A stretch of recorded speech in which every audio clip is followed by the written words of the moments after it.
अस्सलाम वालेकुम नाज़रीन, आऊं आहियां मोहम्मद उस्मान मल्ला। सर्वेच न्यूज़ जे सभिनी ॾिसंदड़नि खे भलीकार।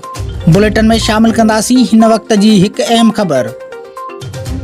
सकरण वेझो ॻोठ मशाक जा रहंदड़ रमेश ओड ऐं शर्मिती परवीन ओड मदरसा फैज़ाने गोसिया सकरण पहुता। उन्हनि ॿुधायो त असां असल मीरपुर ख़ास जा आहियूं, पर हिन वक़्तु सकरण लॻ मशाक स्टॉप ते रहंदा आहियूं ऐं मुस्लमान थियणु चाहियूं था। हुननि अलामा सैयद नूर मोहम्मद शाह जिलानीअ जे आॾो हिंदू मज़हब खे छॾे कलमो पढ़ी इस्लाम क़बूल कयो। हुननि चयो त असां इस्लाम खां मुतासिर थी पंहिंजे रज़ा ख़ुशीअ सां मुस्लमान थिया आहियूं। हुननि जो वधीक चवणु हो त इस्लाम हक़ ऐं सच जो मज़हब आहे। असां इस्लाम खे आफ़ाक़ी दीन मञींदे पंहिंजी बाक़ी ज़िंदगी अल्लाह पाक जे एकामनि ऐं उन जे रसूल हज़रत मोहम्मद सल्लल्लाहु अलैहि वसल्लम जे फ़रमाननि जी पैरवी कंदे गुज़ारींदासीं।